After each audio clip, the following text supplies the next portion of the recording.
Torres, militar, intelectual y político.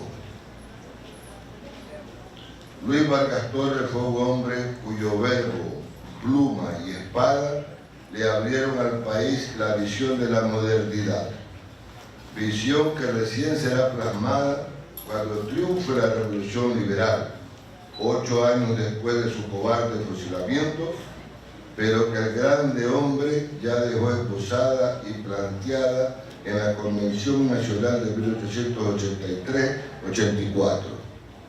Así pues, su vida fue corta, pero fulgurante. Vargas Torres, militar. No fue militar de carrera, y los galones se los ganó en el campo de batalla, pero fue un gran estratega cuando las circunstancias lo pusieron dentro de ese ámbito. Para la primera campaña que se planificaba en 1882, es él quien decide que ya se debe iniciar la lucha y debe ser por Esmeraldas, no por Guayaquil, esperando aún sumar más adeptos. Él es quien concibe que iniciar las acciones constituirá el ejemplo a seguir y Alfaro lo consiente, pero no por estar de acuerdo, puesto que recién acaba de irse a presentar ante el viejo luchador, sino para evitar el supuesto fracaso de tan impetuoso jovencito.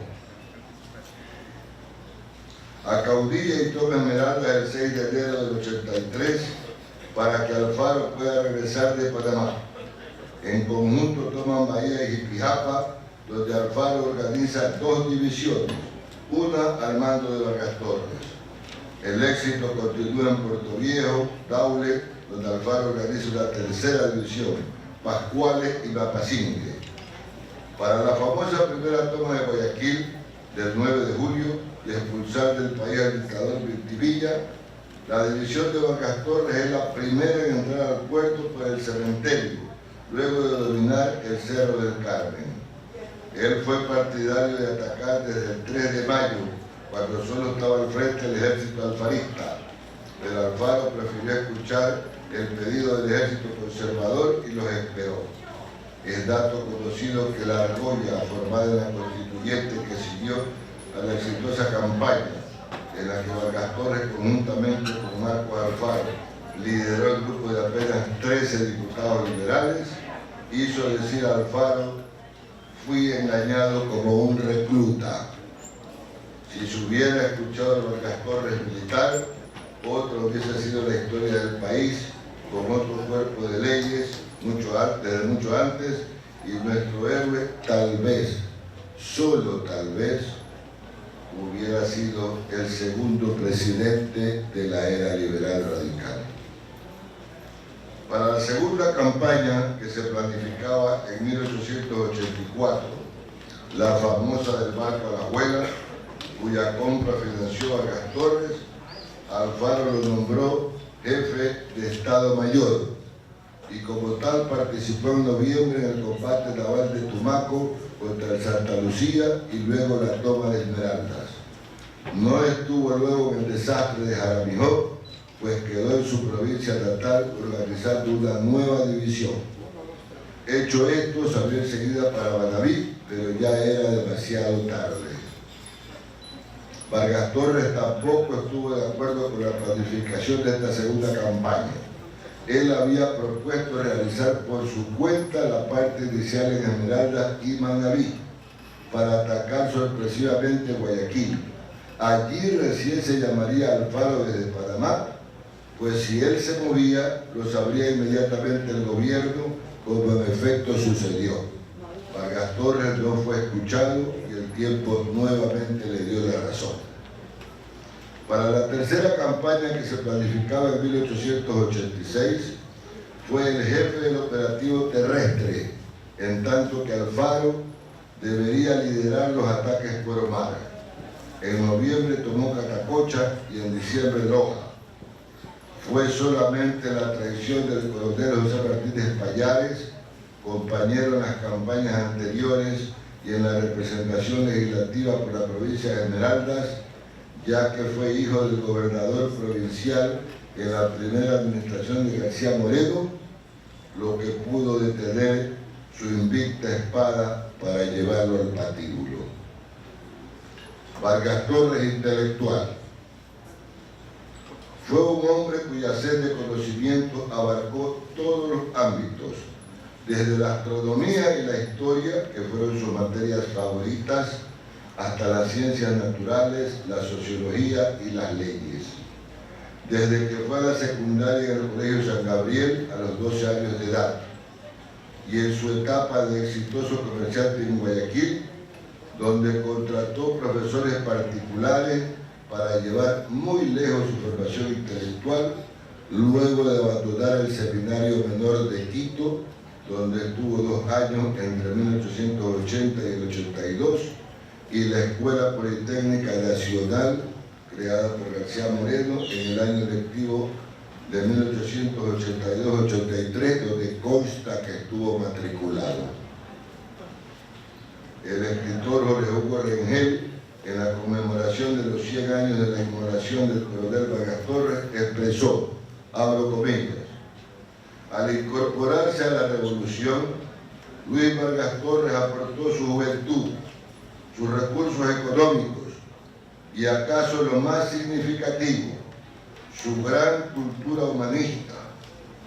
Destacado exponente de la intelectualidad esmeraldeña de su tiempo, era por entonces un distinguido escritor y un brillante orador cuando optó el camino heroico que lo conduciría a la inmortalidad. Tuvo predilección por escritores alemanes, pues en el Ecuador de entonces había nutrido un grupo de destacados maestros traídos por García Moreno, incluso en el Seminario de Quito, donde algunos abandonaron las sotanas, tal el caso del sabio Teodoro Wolff, que primero fue sacerdote. Por eso su dimensión es la de un verdadero erudito. Así lo gritan sus escritos y sus alegatos. El marco histórico europeo que correspondía a su época fue la enorme ebullición causada desde años atrás por la teoría de Darwin, extraordinario aporte de ideas en el cual entraron prácticamente todos los científicos del momento, especialmente los biólogos y naturalistas, con la especial caracterización de que también fueron filósofos. Y el avispero se atizó cuando entraron también en Lisa, Barks y Engels. Vargas Torres leyó dentro de este campo a Ernesto Haeckel, el primero en distinguir entre seres unicelulares y pluricelulares, y uno de cuyos alumnos descubriría el Homo erecticus. Leyó a Carlos Bock, el más destacado opositor intelectual de Marx, a Rodolfo Virchow, creador de la patología celular que revolucionó la medicina y director de la construcción del alcantarillado de Berlín, ya que también fue político, al igual que Bock. Leyó a Luis Puxner, a Jacobo Molechor, descubridor del materialismo, todos ellos famosos en la historia de la medicina y las ciencias naturales. Se entusiasmaba leyendo a Leopoldo Fornanque, padre de la historiografía moderna. Es importante destacar que varios de ellos fueron contemporáneos de Luis, de tal manera que se constata que nuestro héroe estaba al día en cuanto al estado del arte en estas materias, aún en aquella época donde las comunicaciones eran tan atrasadas en nuestro país. Este es un detalle extraordinario. Era pues Vargas Torres un buscador cabal y sincero, que perseguía el conocimiento de la verdad. Su anticlericalismo no conllevaba fanatismo ni odio, puesto que creía en Dios y en la existencia de otra vida.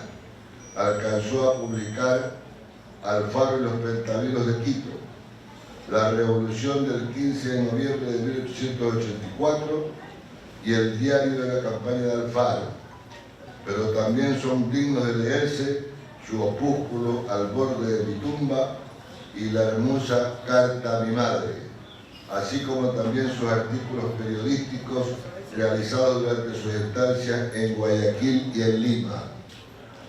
Vargas Torres, político. Pero los personajes históricos más caros al espíritu de Vargas Torres fueron políticos. Mirabeau y Vergniaud, figuras parlamentarias cumbres de la Revolución Francesa. El primero, como el más grande orador de Cortes y denunciante permanente de todas las lacras sociales de la Francia y la Europa de su tiempo.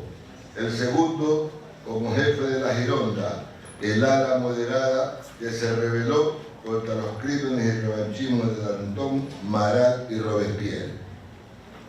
Por ello, Luis lo tendrá en cuenta al momento de realizar su autodefensa en la pantomima de juicio que se le siguió, así como también a otros políticos contemporáneos suyos, como Gambetta y Castelar, grandes reformadores sociales.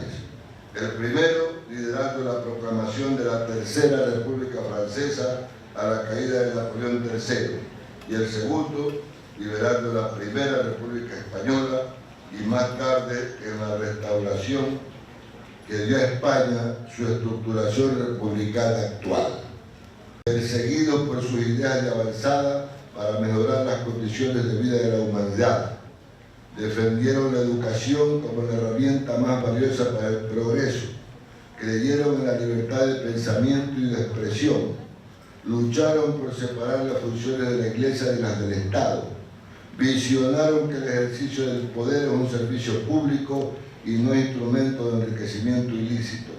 En suma, quisieron crear la sociedad más justa y más digna, los políticos a través de las leyes y los médicos, devenidos en filósofos, a través de una medicina social.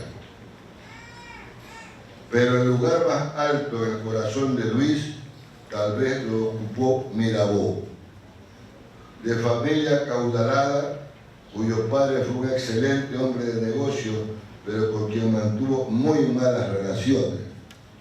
Me refiero a Mirabeau, gran panfletario contra la economía del Estado y a favor de la libertad de prensa, autor de una memoria sobre la reforma política de los judíos, se unió a la Sociedad de los Amigos de los Negros, perdió en el lapso de 2 años a su hijo e hija, de temperamento extremadamente vitalista por sus carencias afectivas tempranas, nos abre de par en par un paralelismo con la vida de nuestro héroe.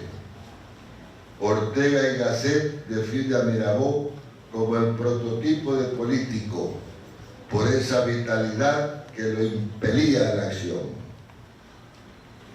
Se ha dicho también de nuestro héroe por uno de sus conocedores que Vargas Torres era como un león en jaula en Lima, mientras se le obligaba a la vida sedentaria allí. Así pues, el marco contextual en el que se debe ubicar a Vargas Torres es el de la política, pues así lo caracteriza su vida pública y el legado pedagógico extraordinario que nos dejó precisamente en ese campo. Su participación en la Asamblea Constituyente se encaminó a lograr el derecho e igualdad de las mujeres, no solo en el ámbito civil, sino también en el ámbito político, pues incluía el derecho al voto. Este era un aspecto crucial dentro de la ideología o plan liberal en cuanto a política social y política de Estado, ya que para lograr el apoyo necesario, la historia universal nos enseña que todo programa de este tipo debe incluir un proyecto de cohesión social que garantice el consenso en la población civil. Las mujeres en aquella época constituían casi el 50%, y si sumamos el porcentaje de indígenas y poblaciones rurales, encontramos que la gran mayoría del país se encontraba al margen de los beneficios que ahora llamamos constitucionales. El aglutinante sería entonces una sociedad igualitaria que proteja los derechos naturales del ser humano, la autonomía individual y las libertades públicas, permitiendo posibilidades de ascensión social a todos, siendo el Estado el encargado de velar y proteger esta integridad. Vargas Torres propuso también el voto directo y secreto en las elecciones para presidente, vicepresidente, senadores y diputados. Luchó contra la pena de muerte por razones políticas, la única de sus propuestas que fue aceptada e incorporada en el nuevo corpus jurídico. Y es precisamente por esto que su hipócrita juicio no se librará nunca de la acusación de asesinato. Ya estaba abolida la pena de muerte para estos delitos y qué ironía, él mismo que lo propuso y consiguió que se aboliera, fue acusado y fusilado bajo esta modalidad ya dejada de lado. Abogó por la libertad de imprenta, insistió como deber sagrado para todo ciudadano el velar y defender sus derechos y garantizarlos cuando sean conculcados, aspecto que lo plasmó en su propia defensa ante el Consejo de Guerra. Vargas Torres fue entonces, y para terminar, un civilista extraordinario, un adelantado en nuestro país, cuyas convicciones fueron auténticas. Indudablemente que a Esmeraldas pertenece la gloria de su cuna, pero su ejemplo es patrimonio universal. Muchas gracias.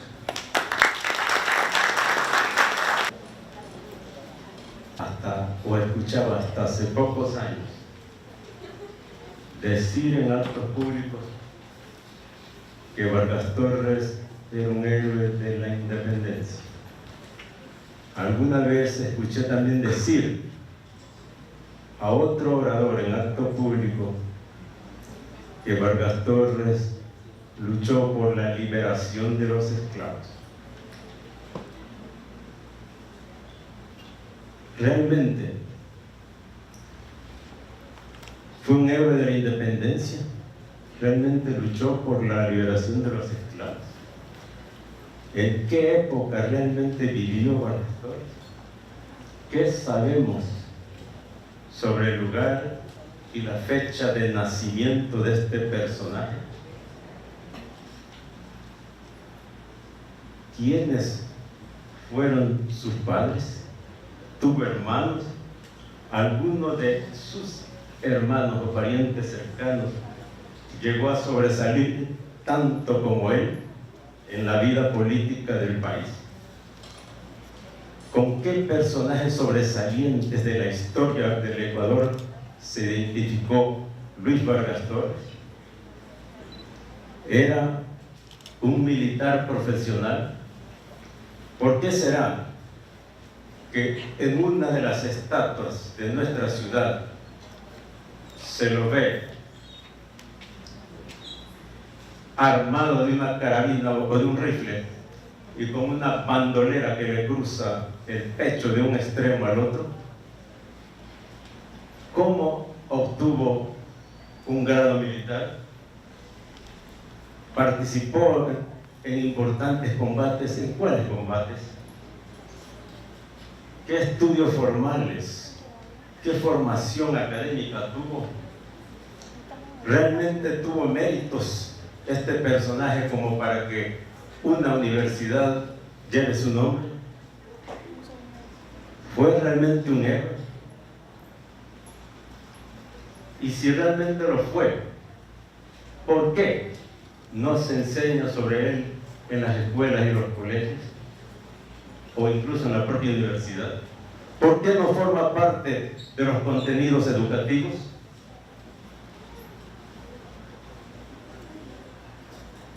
A través de estas preguntas yo llego a otro. ¿En realidad Vargas Torres es o no es un personaje conocido?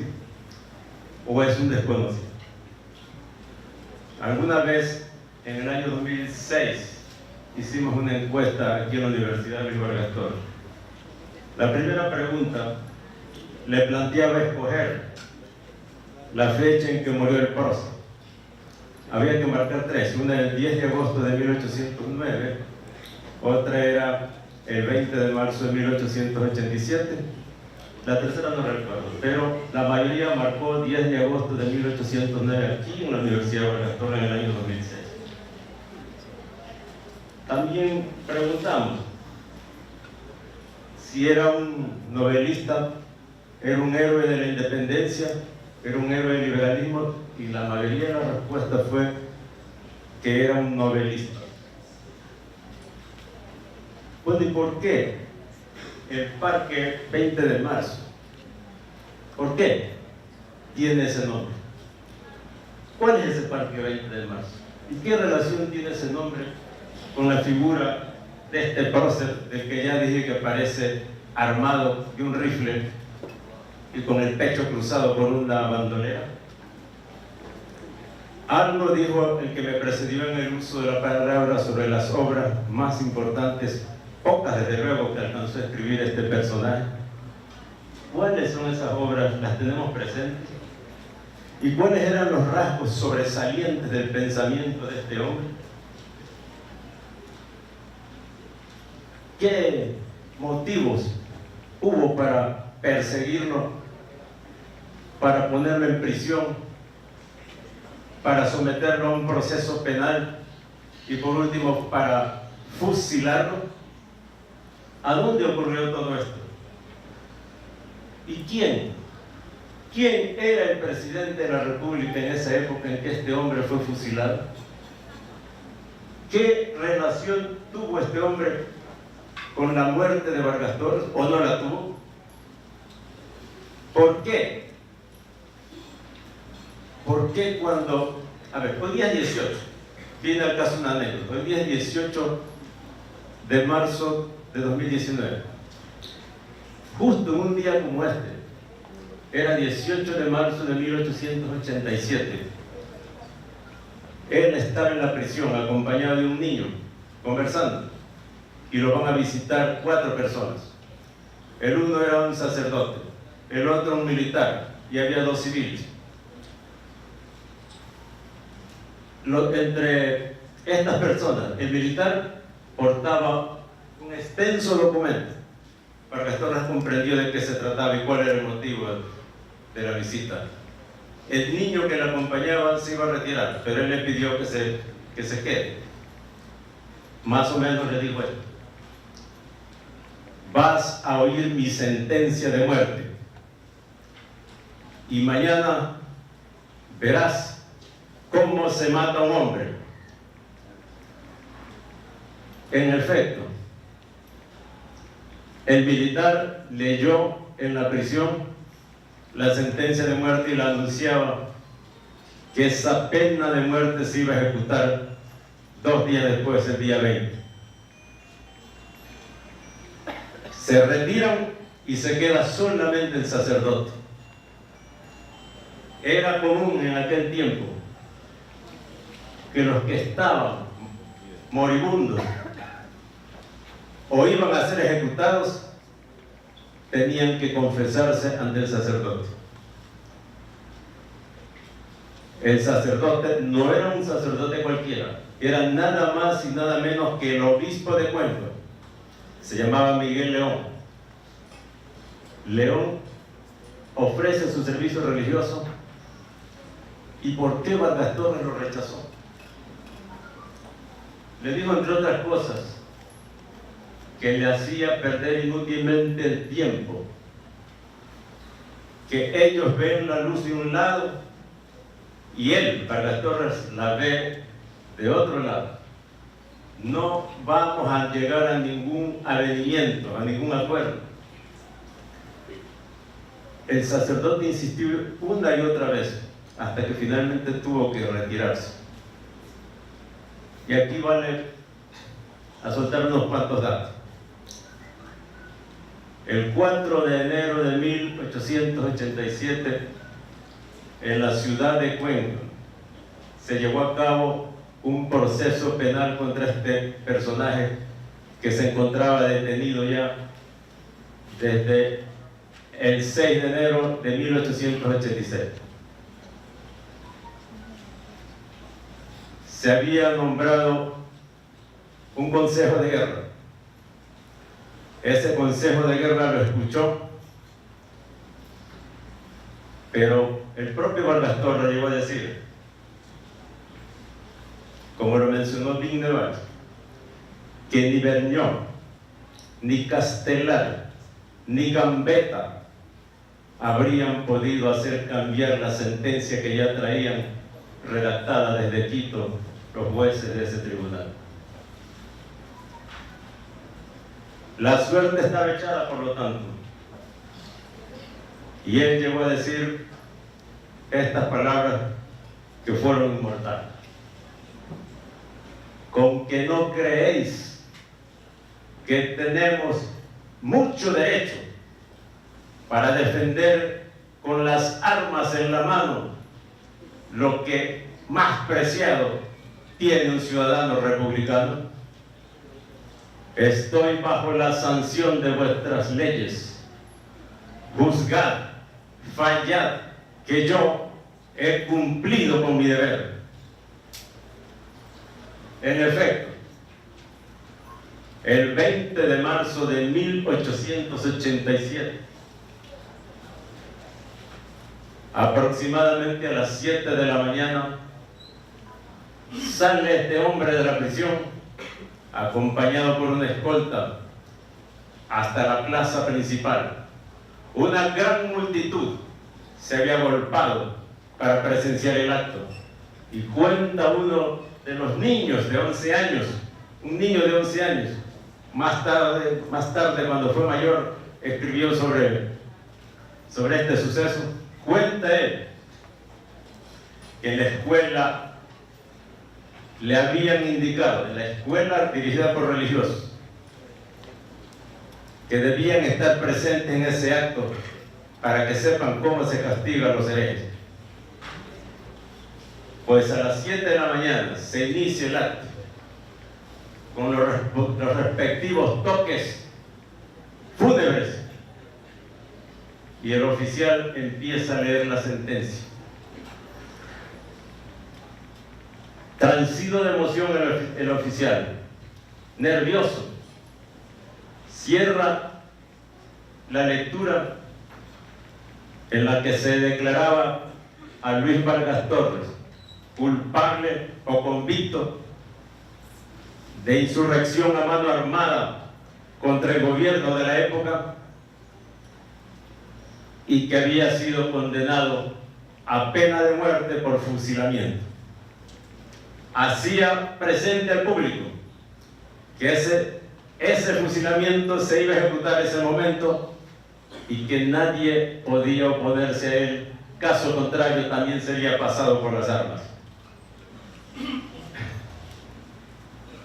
Es entonces cuando el oficial encargado de dirigir a la escolta le dice: colóquese de espaldas. Vargas Torres lo rechazó, se negó, dijo: no, el fuego se recibe de frente. Arrodíllese, tampoco lo aceptó. Permítame colocarle la venda, no lo aceptó. Podemos imaginar el estado de tensión en que se encontraban verdugos, víctimas y espectadores en ese momento supremo. Uno de los autores que escribió sobre el suceso decía que parecía que el corazón de la multitud agolpada en esa plaza había dejado de latir. El silencio era profundo y de repente suena la descarga seca, profunda, lo hiere en el vientre. Tuvo fuerza todavía para señalar el corazón y el cuerpo cae sobre el empedrado. Una vez en el suelo se le da el balazo de reglamento, se hurga en su cuerpo para confirmar su muerte. No se le permitió luego la sepultura en el cementerio local. Manos caritativas pretendieron colocarlo en una caja, un ataúd. No se le permitió. Su cadáver fue llevado por las calles, prácticamente arrastrado, hasta una quebrada vecina o contigua al cementerio. había la disposición expresa de que no se le permitiera la sepultura. Y un periódico de la época había escrito: pobre Cuenca, a ti te ha tocado la sangre del infeliz que no ha creído en Dios. Debemos abrir los ojos y prepararnos a la lucha a muerte, porque los hijos del Averno, del infierno, avanzan para descartolizar al Ecuador. Vargas Torres ha muerto renegando de Jesucristo. Eso basta para que conozcamos con qué gente tenemos que luchar. La religión, única fuente pura de consuelos para la humanidad, ha sido vilmente ultrajada por este corifeo del radicalismo ecuatoriano. No era extraño encontrar palabras duras contra este prócer, sobre todo por fanáticos religiosos de la época. Pero la posteridad ha colocado en el verdadero sitio que merecen, por un lado, los verdugos en el olvido y en el oprobio, y por otro lado, Luis Vargas Torres en la admiración de todas las generaciones.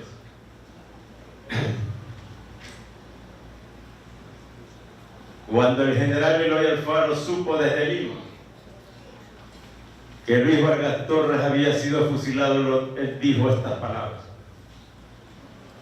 Luis se ha inmortalizado. Estoy orgulloso de él. Las palabras de él ante el Consejo de Guerra de sus verdugos son un documento inmortal. Ha hecho gala de dignidad y de valor. Pasarán 132, 135, 150 años, 200 años, y las generaciones nuevas seguirán honrando, estoy seguro yo, a Vargas Torres. Pero es necesario tener presente que junto a este hombre hubo una floración de esmeraldeños que lo acompañó en las luchas, guiados por altos ideales. Esmeralda todavía no ha recuperado la memoria de personajes como, por ejemplo, doy unos cuantos nombres: Jacinto de Valle, que fue también condenado a muerte, prisionero con él, y cuya pena fue conmutada, por tanto no fue fusilado. Clemente Concha Torres, Hermógenes Cortés, Manuel Ramírez, Manuel de Valles, Manuel Antonio Franco, Carlos Otoya Ramos, Guillermo Huir, Domingo Trejo, Ramón Villasís, Pedro Gómez. Hay mucho todavía por recuperar, incluso hasta de los escritos de Vargas Torres. Hay obras que todavía no han sido reeditadas de los pocos trabajos que él publicó. Pero tenían razón los escritores de la época que llegaron a magnificar el papel que tuvo Esmeraldas. Un escritor que no solamente fue eso, sino que también fue un hombre de combate. Roberto Andrade, él escribió: esta provincia es despoblada, pero vigorosa e impetuosa, y su heroísmo ha sido egregio y su martirio legendario. ¿Cuánto se ha desangrado y se está desangrando Esmeraldas? ¿Cuántos robles como Vargas Torres han tenido que caer en lo más vigoroso de la edad? La gloria la tiene ya ganada Esmeraldas, y cuánto se recrearán los hombres cuando la civilización inunde sus florestas. ¿Cómo enorgullecerá a los descendientes el recuerdo de la manera como sus antepasados lucharon y murieron? Cierro recordando lo que, con palabras muy emotivas, dijo don Nelson Estupiñán Basso en el cementerio de Esmeralda cuando se recuperó en 1953. Se recuperaron los restos de este prócer que estaban lejos de su tierra natal.